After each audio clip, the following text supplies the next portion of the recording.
Hello and welcome to What Would Larry Do? I am Dr. Ann and I am here with Larry Hellweg. Good morning. Good morning. It's July 1st and we have a good topic for you today. We're going to talk about skin cancer prevention in the summertime. So this idea came to me a couple weeks ago when I was in Vegas for a conference and we, went to the pool on our last day in Vegas. And of course, I have all my sunscreen and all my stuff. And the amount of lobster people at this pool, I don't know how else to explain it, where they're not just brown and they're not just red, but they are like straight up maroon purple from being so sunburnt. Or there was the one who was sunburnt again on top of the peeling skin from the previous sunburn. Yeah, they will all be patient sometime. Oh, yeah. Yeah. It takes every ounce of strength in my body to not go around that pool and hand out sunscreen because I'm like, what are you doing? What are you doing? What are you doing? And on top of it, on some of them, I could already be like, that's precancerous. And why are you not covering up? Yeah. So that's where I was like, you know what? It's July 1st. We are about to go into our 4th of July holiday, which yes, I do go to the pool, but I'm going to talk about what I do in prevention.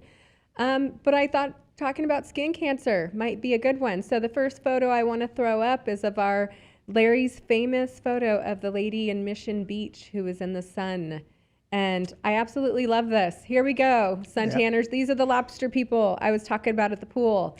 We used to have this in a big picture frame. I mean, her boobs. Yeah, her boobs are on her lap. Her legs look like she's wearing leather pants. Yeah. And yet she's still out there tanning. We had some patients from La Jolla that all knew her. Yes. And they said, yes, we've seen her out there for years. Yes. So yes. So this is what happens to your skin when you do that over and over again. When we have our other one of our man laying out tanning, who's actually sunburnt. So this is our other great photo. I mean, the lobster people, check out those calves. That's what I'm talking about. That was me. Oh my gosh, yeah. When you were younger, it was you, wasn't it? So when it was 115 out, I had a reflector, visor reflector, and then I made one for my body because obviously I wasn't getting enough sun. And so I thought the goal would be to have, skin tone like Whoopi Goldberg. And that's what I was going for. And I got close. I mean, I was that dark. Mm-hmm. And so I had no choice but to get into aesthetics or I'd be dragging my skin around behind me. Yeah. So, it's a type of thing where you don't know. In those days, college, high school, whatever, you just... Yeah. Now I think people know better, but it doesn't mean they... follow the rules. Yeah. So we're going to talk about different types of skin cancer, but the first way we're going to edge into that is we're going to talk about the two most common types of cells that show up from sun damage. So besides your regular sun damage, your pigmentation, we're not even going to worry about that. We want to talk about SKs and AKs. So let's start with SKs, Larry. Seborrheic keratosis. Oh, they are so ugly. Yep. I mean, these look like cockroaches attached to your body. So we have a photo? We have two photos. We have one of an SK in an eyebrow, which is one that we see very commonly. Patients will come in. So this is a before and after treating, but over there on the left, this is a mild SK. In the eyebrow, people can get them all over the place. And then we have another SK photo that's more a full body where this is what Larry's talking about. Yep. The barnacles of old age, as we like to call them. And it's not, these are disfiguring. Yes. And, I've seen them, on top of people's heads. Yes. And, they can be anywhere, and they're not easy to deal with. No, but they are benign. So the first thing is with patients is these are benign. So these do not lead to skin cancer. Yeah. However, there is a genetic component in some people, but they are heavily due to sun exposure. Yeah. I actually got one of my first ones. You did? Yeah. Oh, well, congratulations. I know, I'm sad. It's tiny. It's on my chest. Remember, I found it when we were in the mirror that one day at the office. I was like, what is that? I have to do something about that. I know. Wow. Jeez. Okay. I've got my first barnacle of old age. Yeah, you've crossed over. Yeah. So, but that's because I grew up out here in Arizona. The amount of sunburns I had before the age 22, I cannot even tell you. Yeah. For me, and this is one of the reasons why I'm passionate about this subject and I really want to talk about it, is my mom's first Mohs surgery for basal cell carcinoma was when I was 22. And so for me, I've been a huge advocate of sun protection since I was 22 because I watched my mom go through surgery and I've watched her have multiple surgeries throughout the years for skin cancer. So that's why I'm really, big on prevention and that kind of thing. Yeah. So I had a head start, but unfortunately the sins of the youth are still going to come back to haunt me. So your SK is your first thing to watch out for. The good thing is if you have these, there's benign. We're not going to get into treatment today. We're mostly talking about identifying. Now the opposite, or the other one, not the opposite, but the other one that kind of goes with an SK is an AK. Yeah, those are actinic keratosis, and again, fairly common. We see it every day, and I've had a number of them, and it's just, it's there. It is precancerous. Yes. Does not mean it's going to become cancer. Only about 10% of them turn into squamous cell carcinoma. Yeah. However, you need to get it treated. Yeah. So these ones, we've got some photos too. We have 2 different photos of actinic keratoses. So these tend to be more like a reddish to yellowish. These are more of a severe case. Like if you have an actinic keratoses like this, for me, if you walk into my clinic with this, I'm sending you to one of our dermatologist friends. At this point, I would biopsy this and see if it was turning into a squamous cell carcinoma. So if you came into my office with this, I would deny treatment and immediately send you to a dermatologist. So that's one of those things. If you see this, here's what they more commonly look like. They're red and they have those, clear to yellowish flaky scales. The scale will peel off and then grow back and then peel off and then grow back. So if you kind of have a red itchy spot that tends to end up with a clear to yellowish scale on it that keeps flaking off, please see your dermatologist. Please get it checked. If it is an actinic keratoses, there's many options that are easy to treat these that don't leave scarring, but you need to get them early. And if you let them turn into squamous cell carcinoma, you're now looking at Mohs surgery, radiation, numerous things that can lead to scarring. So my suggestion is, and I'm totally going to pull a Bob Barker on this one, is, at the end of every Price is Right, he always says, don't forget to spay and neuter your pets. At the end of this episode, it's don't forget to make your dermatologist appointment. I do this with every patient. If they're in their 30s and they have not started, or if they're 20s and they have family history, have you made your dermatologist appointment? When's the last time? Don't forget your dermatologist appointment. The big thing is once you have that appointment and they see you Yes. with a cancer or something like that, then they put you on the schedule for every 6 months or whatever. So then it becomes routine. Yes. You get your checks, which, here in Arizona is critical if you're in the Yes. sun at all. And so I think the important thing is get that first one. I went to a dermatologist, the one that we refer to, for the first time this year. I know. I mean, I'm old It's as crazy. dirt. Yeah, and my whole life in the sun, and I finally went to and I had basal cell. Only because I was nagging him. Yeah. Because I see my dermatologist every year or so. I get clearance sometimes where they're like, we don't need to see you for 3 to 5 years because nothing has changed. But I started early because of my mom's history. Yeah. And so, if anything, I probably go more often than I should because I'm a little paranoid. But I would rather have the checks and know that I'm okay than wait for it to turn into something that is not good. Yeah. And what did you end up with on your dermatologist appointment, Larry? Yeah, I had a little skin cancer, That's what I thought. basal cell. Yep.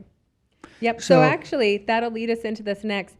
So let's throw up the photo of the 3 types of cancer. So there's 3 primary types of skin cancer. We have our basal cell carcinoma, that's over there on the left, the melanoma in the middle, and the squamous cell carcinoma over there on the right. And again, these can all vary in shapes and sizes and what they look like. So we're going to talk about different, but usually there's basal cell, there's squamous cell, or there's melanoma. So those are the primaries. And as we discussed, actinic keratoses can turn into squamous cell carcinoma. And Squamous cell is the second most common of the skin cancers, but it rapidly progresses. So that's one of those things that if you let your actinic keratoses turn into a squamous cell carcinoma, there's a good chance you're going to end up with a Mohs surgery. That's why you check it out. Yeah, and that's why you get it checked, because Larry mentioned he had a basal cell carcinoma. So the basal cell is actually the most common skin cancer. However, these are slow growing, so they're easier to treat, where radiation can be an option so that you don't have to have a Mohs surgery and have things cut out. But also that depends on how long has it been there, right? Yeah, I had mine for years. Yep. It was on my hand, and I'd hit it with a few lasers and different things from time to time, thinking, oh, I'm not worried about it, it'll go away.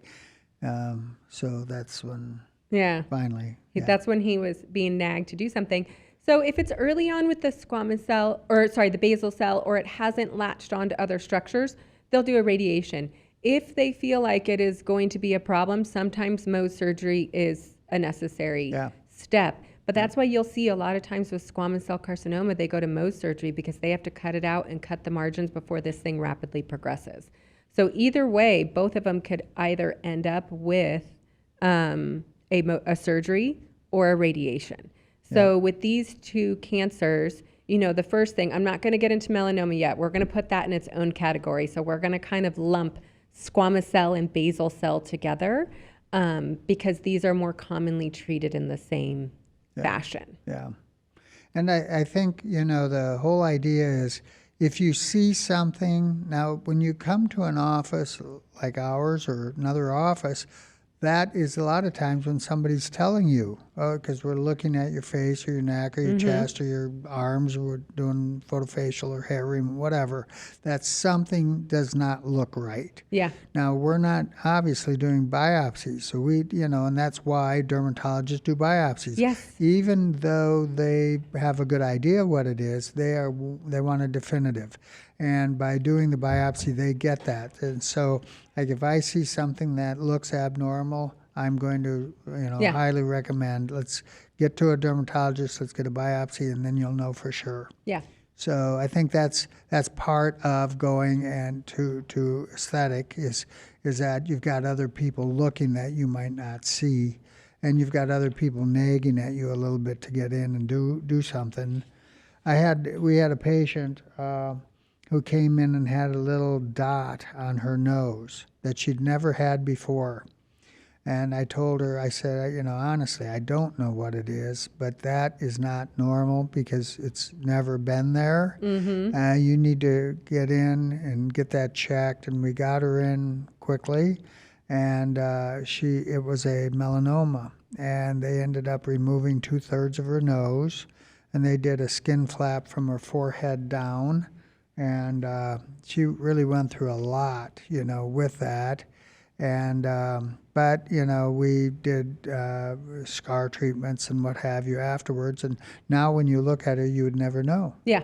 But we not seen that, had she not come in, and we had not seen that.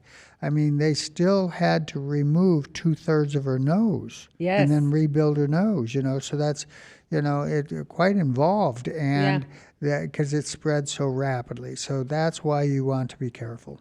And that's why you need to get your annual checks or whatever. Do your first check, and then you need to do the checks as recommended by your dermatologist. Correct. That's what I go to. So let's talk about some of the risk factors for getting basal cell carcinoma and squamous cell carcinoma. So what's our number one? Sun. Sun.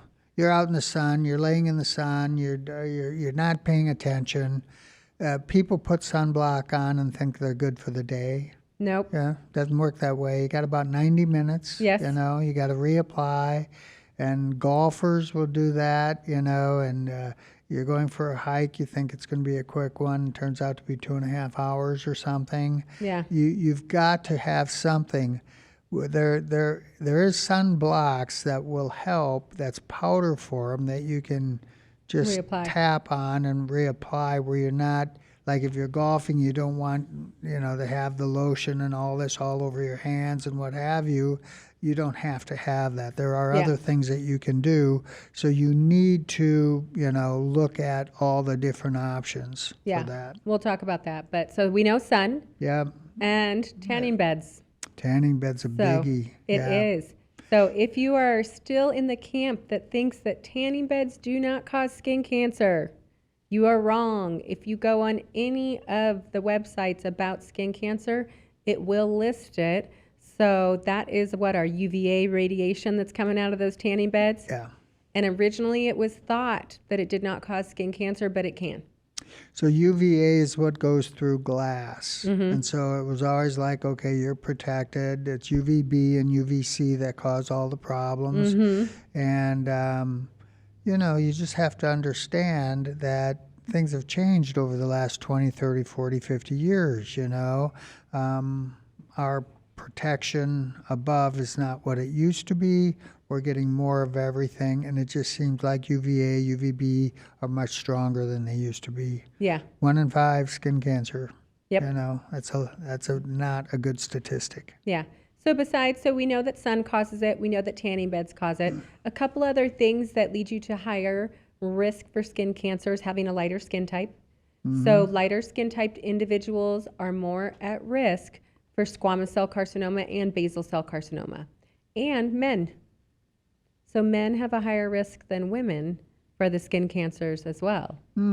So that was on the statistics that I pulled up. I didn't realize that. My guess is because you guys probably don't wear sunscreen as often as women. Yeah, I would agree with that So, wholeheartedly. yep. Yeah. So there's other things that can actually lead to risk of skin cancers: exposure to harsh chemicals like arsenic, exposures to radiation.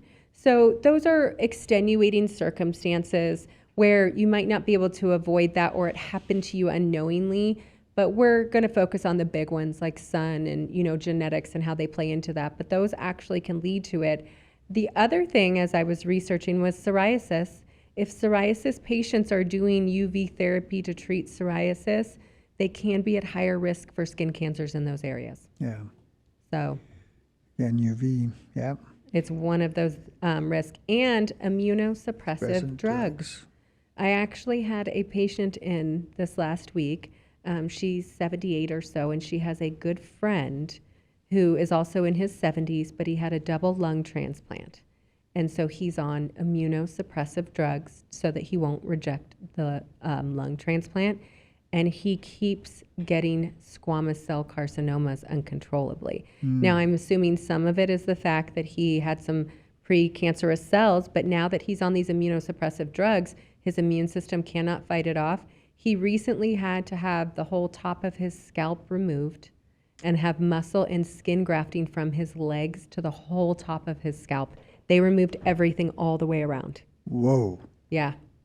But this is, of course, is an extenuating circumstance. If he doesn't take the immunosuppressive drugs, his body will reject the lungs and he'll die. But, that does increase a risk along with genetics and everything that play into that. But yeah, it was a very interesting photo that she showed me. Jeez. I know. But there's two other things I want to talk about. One of my favorites to always bring up and throw under the bus is smoking. Yeah. So any of the skin cancer websites that are out there, they will list smoking as a risk factor. And then the other one that I did not have enough time to finish my research into, but actually HPV. Apparently there's certain strains of HPV that will make you at higher risk for skin cancer. Well, so obviously there's a lot of factors. I mean, you have skin conditions that don't heal Yep. for a long time, horrible situation. All kinds of things can impact. And I think what we've got to do is be very careful, just be aware. Yeah. The awareness is the key now. Be more aware of the environment, be more aware of what you're doing, and more aware of your skin. You've got to do skin checks. And so if you're not doing it, come in and have someone do it, take a look. And like when we do body consults and things, what are we doing? We're looking at your skin everywhere because you're also looking for scars, stretch marks, pigment, things like that. But that's another way to find things that may look abnormal that you need to get checked. So Yeah. same thing. Well, Yep. we're about to dive into melanoma a little bit here. So I want to show our tanning bed photo that we have that kind of reflects the 3 different skin cancers, which I love this little cartoon. Because, again, we mentioned people don't think that UVA rays are there. So there's your tanning bed. You get to select a cancer, a basal cell, a squamous cell, or a melanoma. Which Yep. one would you like to put it on? That is so appropriate, and it's unfortunate, but it is. Yeah. That's just, it is the way it is, and people Yeah. don't know, and they don't understand, they don't Yep. get it, but that is, I remember when FDA said, tanning beds were like mustard gas, Yeah. similar to mustard gas, and how many of you would like to have, mustard gas applied to your skin? So, Yeah. It's Or the just, fact that they're illegal in Australia. yeah. Because their skin cancer rate is so high down there Yep. due to the effects of the ozone that Yep. they don't even allow tanning beds in the entire country. So, and they really shouldn't here either. No, I know. I know. So it's just stupid. That's why we had to put that before we're on to melanoma. Now, Yeah. we do know that melanoma a lot of times will have a genetic component to it, but we want to talk about melanoma because this one is the scariest of the skin cancers. Even though it's actually the least common of the 3, if this is something that runs in your family or if you have a lot of dark moles and pigment on your skin, melanoma can be scary. So first we're going to talk about the A, B, C, D, E's of melanoma. And we're going to start with A. So we have our photo for that. A stands for asymmetry. So if you have a mole that has asymmetry to it, where if you draw a line down the middle and one side does not look like the other side, where they can't flop over on each other and be symmetrical, that is considered abnormal. So the first thing is asymmetry. Any mole or any raised lesion should be symmetrical from one side to the other.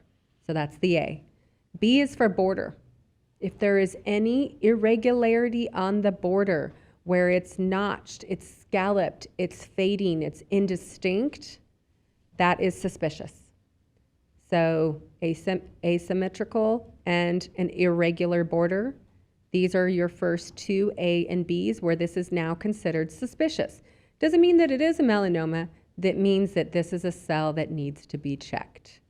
And then C is color. So there are many different colors for lesions. It can be brown, black, blue, red, white. But if a lesion has more than one color, it is suspicious. So you could have an all red lesion, it could be fine. You could have an all brown lesion, it could be fine. If there's more than one color, you need to have it checked. And so that's something that leads to a suspicious lesion. So that's A, B, C, D, and E. And then the last 2 we don't, or that's A, B, and C. So for D and E, I don't have photos for, but D is diameter. So anything that has a diameter larger than the eraser of a pencil is suspicious. And this is the one that everybody misses. E is elevation. Anything that is elevated at all is suspicious. So if it is a mole that has pigment to it that is elevated, you need to have that watched by a dermatologist. It doesn't mean that it will lead to cancer, but it falls into that category where it needs to be mapped out in your original visit and monitored by a dermatologist.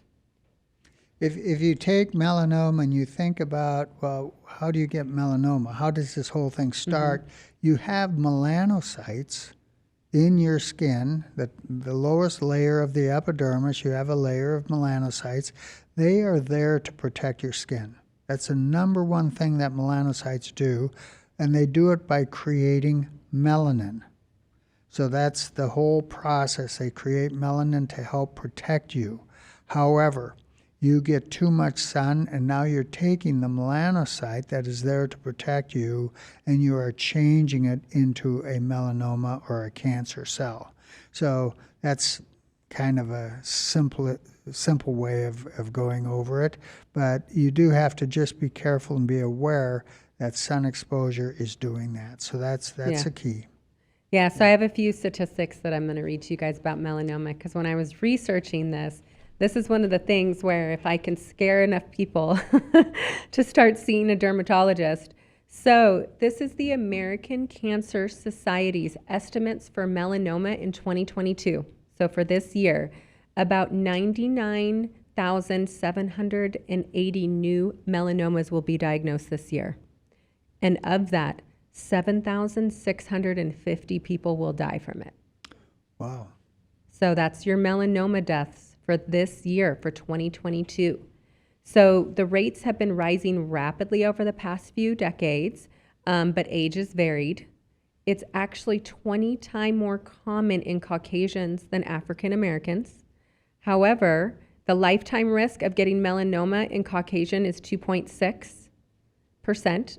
It is 0.1% in African Americans and 0.6% in Hispanics. So dark skin types, even though you're less likely to get it, it doesn't save you, meaning you guys still need to have your skin checks as well. So even though basal cell and squamous cell carcinoma are more common in our lighter skin types, melanoma does not leave anybody out. Yep. So everybody needs to be checked.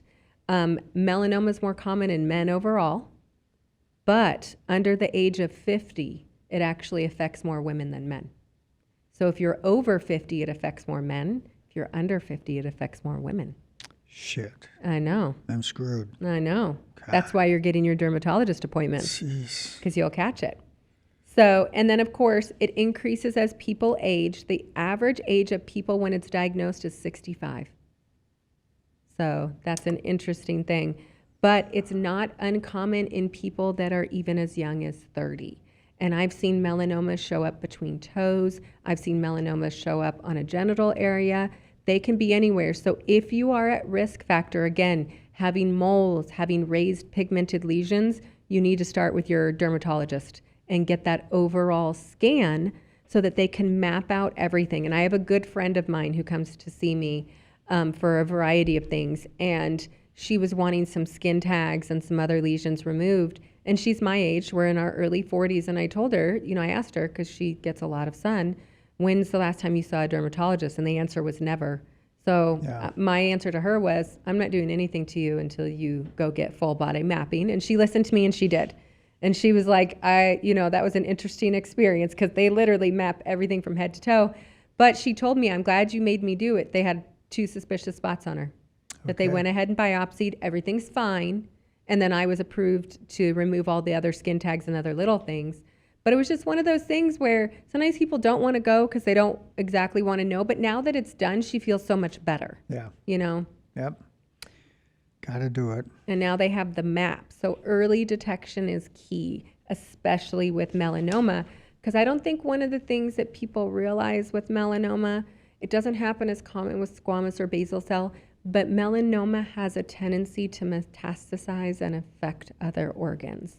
Yeah, So, and it can die quick. I don't know if you remember, but one of the biggest melanomas that I, had to label as a suspicious cell, I would have to say in diameter, it was probably 1.5 inches in diameter. Whoa. It was big. It was on the top of a man's head who was balding, and he was in my office with his wife. They had been my patients for a long time. And typical, she said, can you take a look at this spot? He will not go to the doctor. And I keep telling him he needs to go. And when I saw it, I told him, I was like, this is absolutely very serious. I'm going to make a few phone calls. You should have been seen months, if not years ago. And I'm going to get you in tomorrow. And I expect you to do it. And we did. So we put a phone call into Dr. Stockton, Tony Stockton, who is an excellent dermatologist out here. She saw him at 7 a.m. the next morning. She came in early to see him. So this was a Monday. She saw him Tuesday at 7 a.m. She had him in surgery by Friday. Yeah. But, unfortunately, so he did well. He's actually still alive, but he was one of those that it was so far on, he ended up with metastasizing to, I believe, the lungs. Oh, jeez. So, and he's doing great. He went through all the radiation and the chemo, but you're talking years of his life affected with radiation and chemo because he put off going for so long to get that. And had he spot waited checked. any longer, he'd be dead. Yes. Yeah. And I mean, So- it had every A, B, C, D, E in the book. It was one of those where it was like textbook picture of what it was, where I was like, oh my goodness. And, we have a few dermatologists we're friends with that we don't call in too many favors, but this is where I was calling and I'm like, look, I can't biopsy, so I'm not allowed to diagnose, but I'm telling you this is a melanoma, like he needs to be seen. Yeah. And luckily they, Got him in. respected us enough to see him. And it probably saved his life because she got him in so quickly. Yeah. So Huge. yeah, early detection. Now you brought up sunscreen, so I wanna circle back to that. So besides early detection, wearing sunscreen, Larry brought up a good point. If you don't like the greasy stuff when you're out playing golf, you need to reapply somehow. There's many options. Just like lasers have advanced in these last 3 days, or as time has gone on, so have sunscreens. However, the most important thing you need to look for in sunscreen is ingredients. You need physical sunscreens to be in there, meaning zinc oxide or titanium dioxide. If you look at the back of your sunscreen and you read the ingredients and it's a whole bunch of chemical names you can't pronounce, you're using the wrong sunscreen. It needs to have zinc oxide and or titanium dioxide in it. Those are the two most important ingredients. It doesn't matter to me if it's a powder sunscreen that's using it, if it's a liquid sunscreen that's using it, or if it's a spray-on sunscreen that's using it, as long as it has zinc and titanium in it. So I feel like that's the important thing. And that sunscreen that you were talking about in that powder brush does have that. So take a look at your options, but don't forget to do it. I mean, if you're going to be out in the sun and you know you're going to be in the sun, I don't know if I mentioned, but I think I did in a previous podcast. I was at a hotel in Las Vegas out by the pool and all day, but I was never really in the sun. I was under an umbrella the entire time. So, of course, I'm thinking I'm not getting anything. The person I was with was putting sunblock on all day, and I'm thinking, why are you bothering? Now, this is a number of years ago, but why are you bothering with that? Well, that night, she was fine. I was a crispy critter. You were one of the lobster people. I was one of the lobsters, and I really wasn't out in. It's just reflection. So just remember, you can get sun.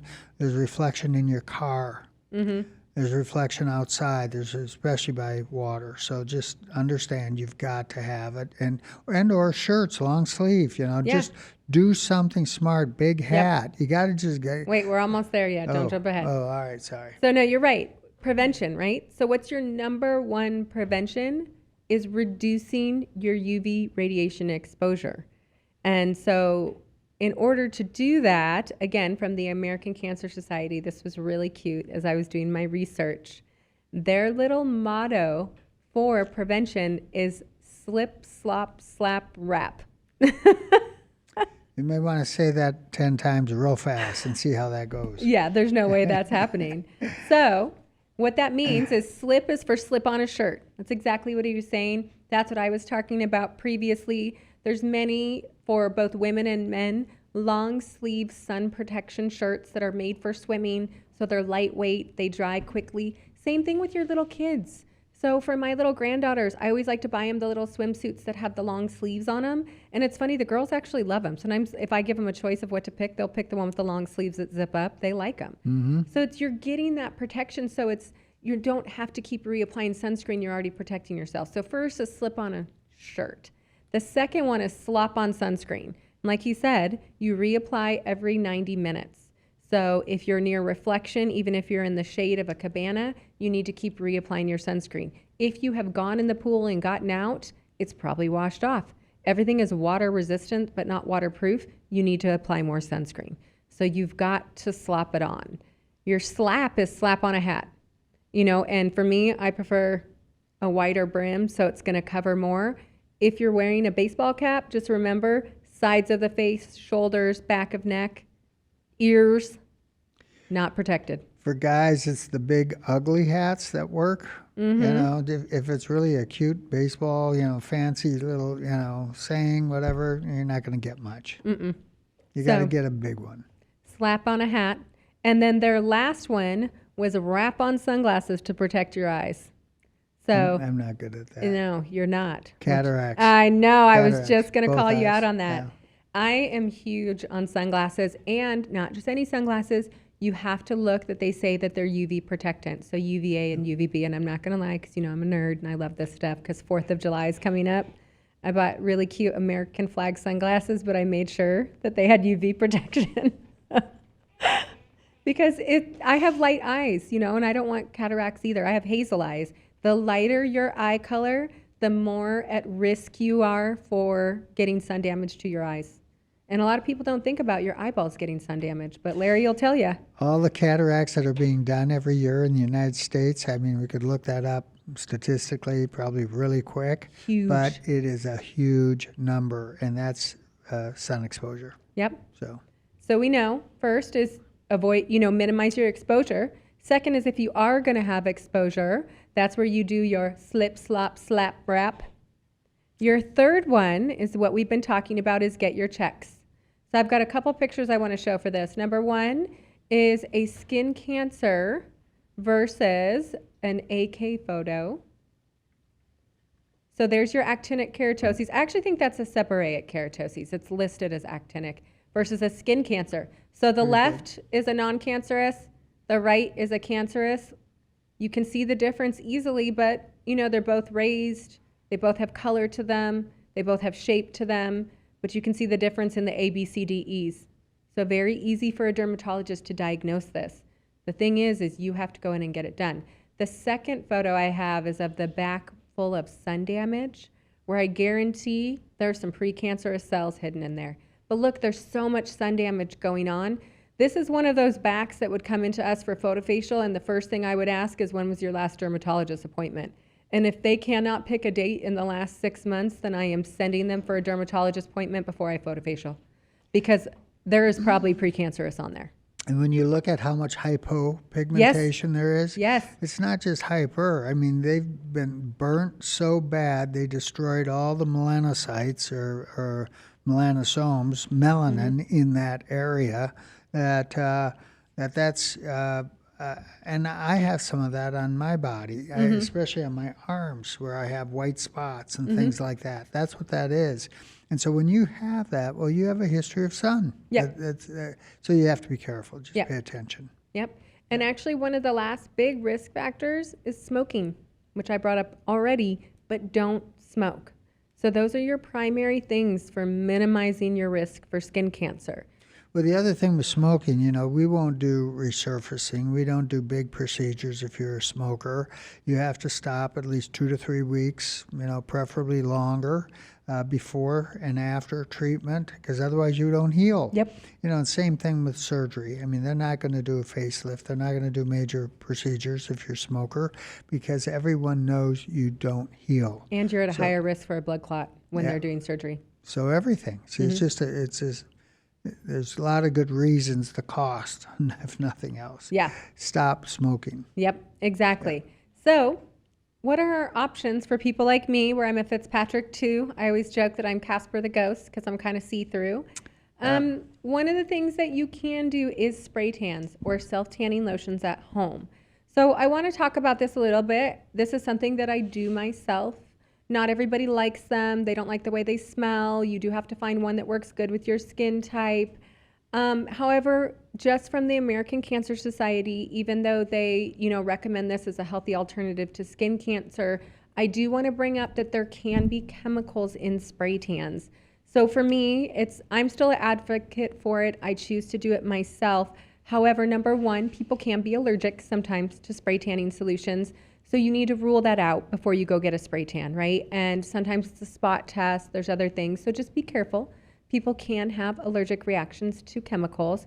And one of the specific chemicals that is in spray tans is DHA, which is not the DHA that's our essential fatty acid that we need, but it's actually dihydroxyacetone. And there's, debates on whether or not this chemical can be harmful here and there. So what I always recommend to everybody is you need to do your own research on it and find out if it's right for you. So you need to make sure that you're not going to have an allergic reaction. You need to research into the chemical yourself and find out if you're at risk for anything with it. But if your option is getting a tan laying out by the pool or a tanning bed versus spray tan's the obvious choice. Yeah, so, which is what the cancer societies will tell you as well. Yeah. So that's one of the things with it. Otherwise, you just have to learn to love your pale skin. That's, one of my suggestions for people is... Hey, white is in, it's okay.